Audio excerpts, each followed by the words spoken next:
دا راته ووایه چې زمونږ خوږ پیغمبر کوم ځای پیدا شو؟ زمونږ خوږ پیغمبر حضرت محمد صلی الله علیه وسلم په مکه مکرمه کې پیدا شو.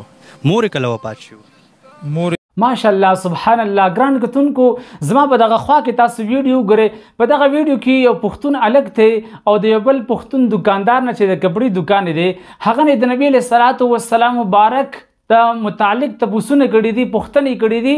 نو دغه ځوان الګ چې هغه کاروبار کوي، ژوند کوي، هغه د کپړې کاروبار دی، هغه ځوان الګ بهترین جوابات ورکړي دي، په صحیح طریقې سره ورکړي. تاسو دغه ویډیو ما سره وګورئ، هغه نه وروسته زه تاسو ته په اخره کې یو مختصر پیغام درکوم.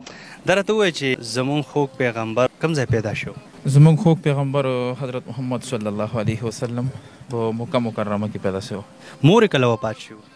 مور دا د شپږو کالو چې مور وفات، نبی علیه السلام د شپږ کالو چې د مور وفات شو. د هغې پلار کله وفات شو؟ د هغوی پلار نبی علیه السلام له دنیا ته تشریف نو راوړی چې د پلار وفات شو. نبی علیه السلام کله چې نیکه وفات شو نو هغه وخت یې د عمر 8 کالو یعنی 8 سال. نبوت چې ورته میلاو شو نو زمونږ د خوږ پیغمبر ژوند سورو عمر سورو؟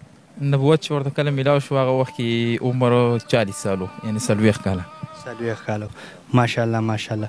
لومبۍ وحی چې پې نازله شوه عمر سورو؟ هغې وخت کې عمر 40 کالو. لومبۍ وحی پې کوم ځای نازله شوه؟ په غار حرا کې. غار حرا کې.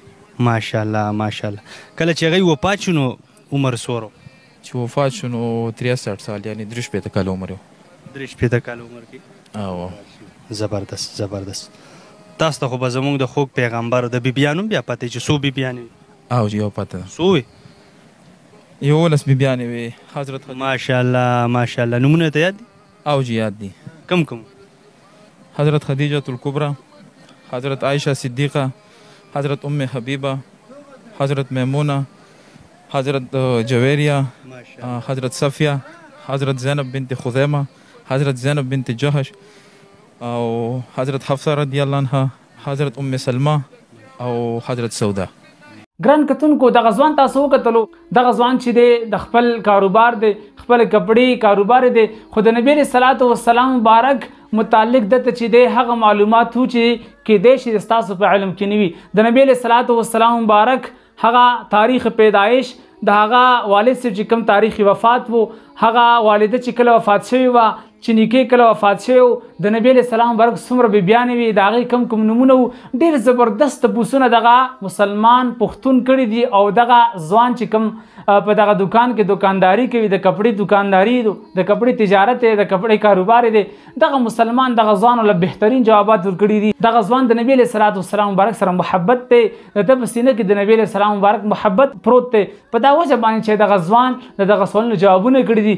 موږ تاسو هم پکار دي چې د چا په خاطر باندې الله جل شانه زو تو پیدا کړي یو، چې د چا په خاطر باندې الله جل شانه دغه ځمکه او اسمانونه پیدا کړي دي، چې د چا په خاطر باندې الله جل شانه دغه بندگان پیدا کړي دي.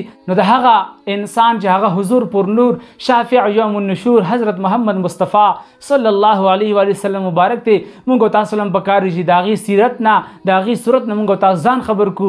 او هغه چې دی موږ تاسو دپاره یو نمونه ده، زموږ ستاسو دپاره یو مثال دی چې موږ تاسو د هغې په نقش قدم باندې خپل قدم کېږدو او د هغې په سنتو باندې موږ تاسو عمل وکړو او موږ تاسو دغه خپله زندګي د هغه په زندګۍ باندې منوره او ښایسته کړو. واخر دعوانا ان الحمد لله رب العالمین.